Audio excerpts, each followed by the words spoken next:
Muy buenas tardes. Como señalaba Su Excelencia el Presidente de la República, hoy enfrentamos retos enormes. Todos estamos preocupados de nuestra salud y de la de nuestros seres queridos, pero además enfrentamos una nueva preocupación. Nos preocupamos por nuestra economía, por nuestros ingresos, por nuestros empleos, por nuestros emprendimientos. La expansión del COVID en Chile está afectando y afectará cada vez con más fuerza la cotidianidad de nuestras vidas, en nuestro trabajo y en el normal funcionamiento de las empresas y del aparato productivo. Esto generará costos económicos importantes. Hay que hablar con claridad y realismo y ser muy francos. Se vienen momentos difíciles en esta materia. Esto nos afectará a todos, y subrayo el todos, trabajadores, empresas, ciudadanos y, por cierto, también a nosotros como gobierno, que nos exige a redoblar nuestro esfuerzo y dar lo mejor de nuestra parte para enfrentar esta crisis. Pero una mirada de optimismo. Nos vamos a recuperar. Esta crisis es potente, es fuerte, pero es transitoria. La emergencia pasará y la gente volverá a trabajar. Las empresas volverán a producir, las ventas se recuperarán y los ingresos fiscales también mejorarán. Su Excelencia recordaba que la primera prioridad de nuestro gobierno, sobra decirlo, es atender la emergencia sanitaria. Pero también tenemos una urgencia en el plano económico por las razones que he mencionado. Y en esta materia, en el ámbito económico, nuestro objetivo es evitar que un shock temporal como el COVID tenga efectos adversos que sean de carácter permanente en el tiempo sobre el empleo, sobre las empresas, particularmente las pymes, y sobre los ingresos de las familias chilenas. Para estos efectos hemos diseñado un plan de emergencia económica que, como decía Su Excelencia, implica un esfuerzo inédito en nuestra historia. Implica movilizar casi 12.000 millones de dólares, equivalente a 4,7% del Producto Interno Bruto anual, concentrados además en las próximas semanas y meses. Se trata de cifras inéditas, bien lo decía, pero los momentos excepcionales como este requieren de medidas excepcionales y es lo que estamos haciendo. Quiero rescatar además que hoy Chile puede hacer frente a estas demandas, a estas medidas excepcionales, porque en el pasado ha tenido un comportamiento fiscal responsable que le ha permitido construir bolsones de ahorro, tener ahorros disponibles, así como bajos niveles de endeudamiento. Y como cualquier familia que nos escucha, ella sabe que cuando enfrenta una emergencia, disponer de ahorros y disponer de la capacidad de acceder al crédito resulta fundamental para hacer frente a esa emergencia familiar y atenuar los impactos en sus seres queridos. A nivel del país sucede lo mismo. El plan contempla 3 tipos de medidas que voy a detallar a continuación. Un primer ámbito de medidas es, por supuesto, la protección de los empleos, que debe ser nuestra preocupación principal. Una de nuestras preocupaciones principales, como también lo es, va de la mano, la inyección de liquidez para las empresas, para que puedan pasar este momento amargo, este shock profundo pero transitorio, y con un especial énfasis en las pymes, que son las que tienen menos capacidad de resistencia, menos espalda, menos recursos para poder sortear este momento. Y por último, hay un foco muy importante de complementar, de ir en ayuda, en apoyo a los ingresos de los chilenos y las chilenas más vulnerables. Entro al detalle de estas medidas y parto por las medidas de protección del empleo y de los ingresos laborales.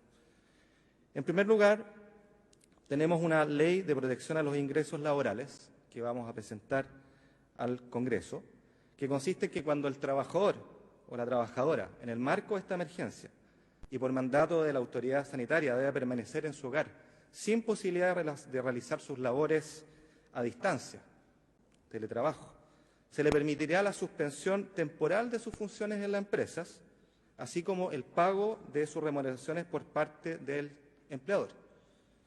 Pero lo importante a subrayar acá es que esta suspensión temporal implica que se mantiene el vínculo contractual entre el trabajador y el empleador, el que queda obligado al pago regular de las cotizaciones previsionales y de salud, y el trabajador en este periodo va a recibir ingresos que van a salir del fondo de cesantía que nuestro país dispone, según las mismas reglas de asignación de ingresos, pero con criterios de elegibilidad más bajos, de forma tal de ampliar el espectro de trabajadores que se van a ver beneficiados.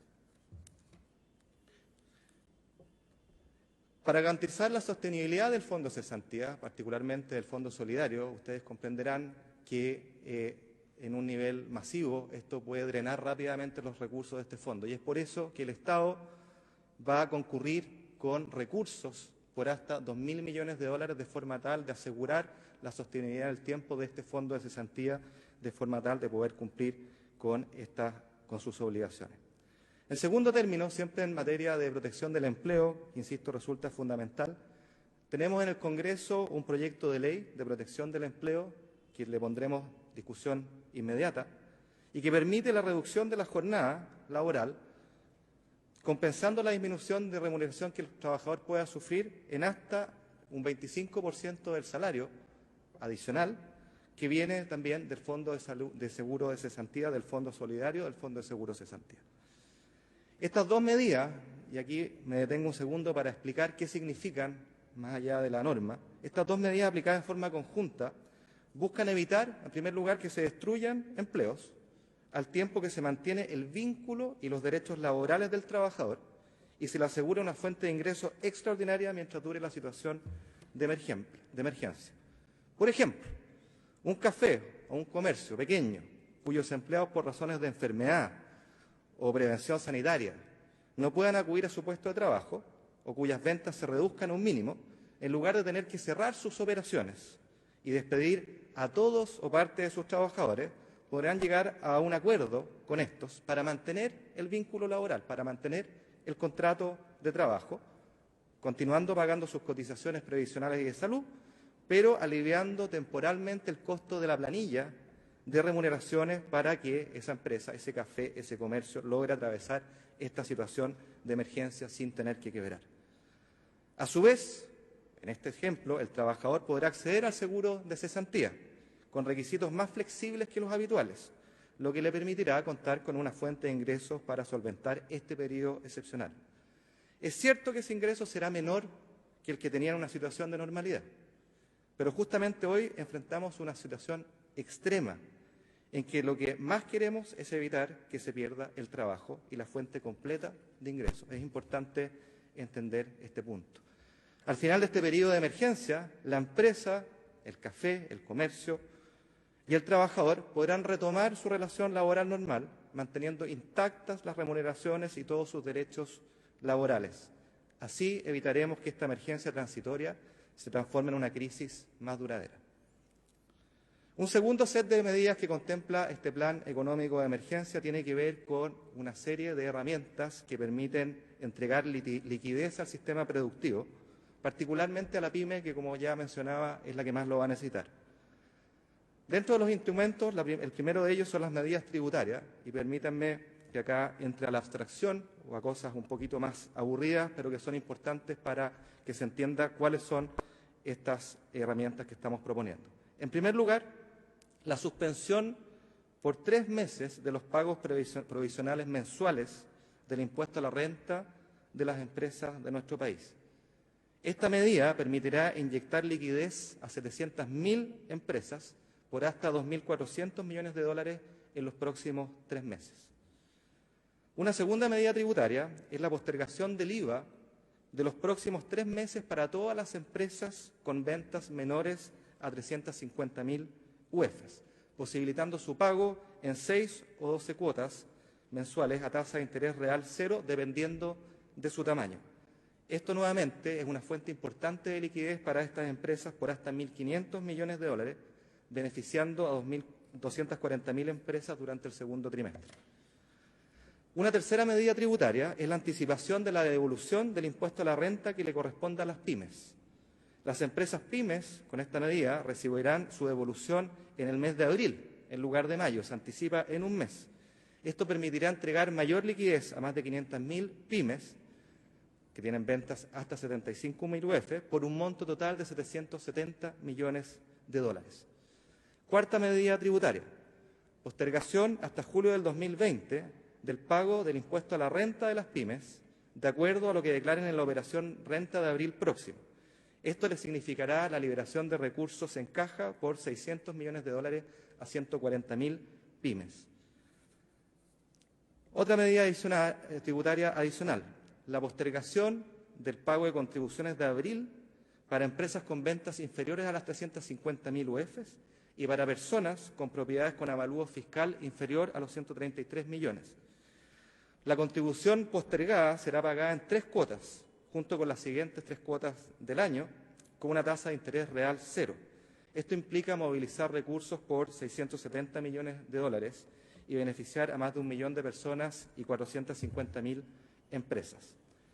Quiero aclarar además que el fisco compensará los menores ingresos municipales transitorios que esta medida pueda generar. Sexta medida tributaria, la reducción transitoria del impuesto de timbre y estampillas a una tasa de 0% para todas las operaciones de crédito por los próximos 6 meses, de forma tal de reducir el costo de financiamiento de las operaciones de crédito de las familias y de las empresas. Esta medida tendrá un costo fiscal de 420 millones de dólares. También hay medidas de alivio para el tratamiento de deudas tributarias con la Tesorería General de la República, focalizadas en las pymes, en personas de menores ingresos, permitiéndole la flexibilidad para celebrar convenios de pago con la Tesorería General de la República por concepto de deudas tributarias, todo esto sin intereses ni multas. Quisiéramos aclarar además, y esto es importante para las empresas, que todos los gastos de las empresas, cualquiera sea su tamaño, asociados a enfrentar la contingencia sanitaria, serán aceptados como gasto tributario.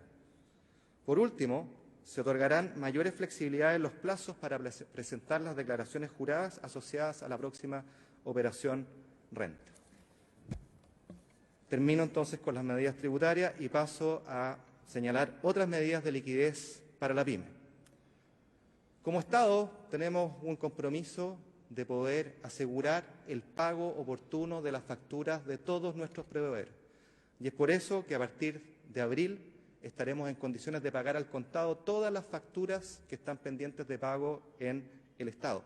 Esto involucra recursos por 1.000 millones de dólares aproximadamente y estamos en condiciones de asegurar que las nuevas facturas que se generen en los meses subsecuentes también van a tener un pronto pago en menos de 30 días en un flujo estimado de 500 millones de dólares mensuales de facturas pagadas. Quiero señalar además que adicionalmente en los próximos 30 días tendremos operativo en Chile Compras un nuevo portal llamado Compra Ágil, focalizado en las pymes, para todas las compras del Estado menores a 1,5 millones de pesos, 1,5 millones de pesos, y que representan el 80% del total de todas las transacciones en número que realiza el Estado y que tienen un valor anual del orden de 800 millones de dólares. Adicionalmente, vamos a proceder a una nueva capitalización del Banco Estado por un monto de 500 millones de dólares, condicionando la entrega de estos recursos a que se destinen principalmente a otorgar financiamiento a personas y a las pymes. Esta medida incrementará la capacidad crediticia del banco en hasta 4.400 millones de dólares. Quiero recordar además que las medidas adoptadas en diciembre, producto de los eventos de octubre y que nos permitieron ampliar los instrumentos de garantía de Corfo, Fogaín y Banco Estado, Fogape, se encuentran plenamente operativos, los vamos a potenciar y disponen de líneas de crédito por hasta 3.600 millones de dólares disponibles para ir en apoyo del crédito a la pyme en este caso. Termino señalando las medidas de apoyo a los ingresos familiares que son muy relevantes en este periodo difícil.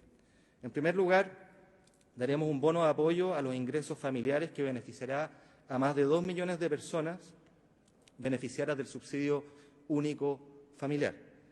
Esta medida tiene un costo de 130 millones de dólares y adicionalmente, en conjunto con los alcaldes, hemos discutido una medida que, como decía Su Excelencia el Presidente de la República, implica generar un fondo solidario, un fondo especial por 100 millones de dólares destinado a atender emergencias sociales derivadas de la caída en venta de los microcomercios, de los feriantes, de los vendedores ambulantes y feriantes en los municipios.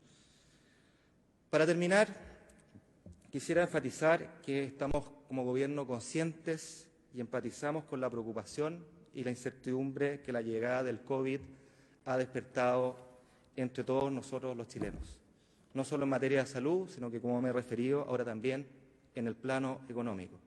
Quiero volver a repetir que esta situación tendrá costos importantes, aunque transitorios. La envergadura del plan de emergencia que hoy día presentamos busca hacer un enorme esfuerzo para minimizar esos costos y los riesgos inherentes.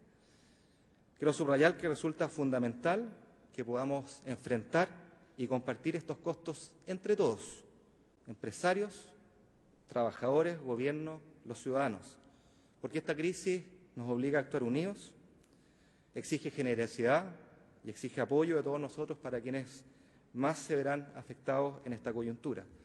Exige liderazgo y exige responsabilidad de quienes somos autoridades, dejando de lado la pelea chica y comprometidos con una sola causa, el bien común del país en esta situación extraordinaria. Y en este sentido yo quisiera señalar que esta mañana me he comunicado con los presidentes de los partidos políticos de Chile Vamos y también de la oposición para contarles estas medidas, detallar estas medidas, y quiero agradecerles por la comprensión y por el apoyo que ellos me han indicado van a dar a este plan, entendiendo que este es un momento de unidad.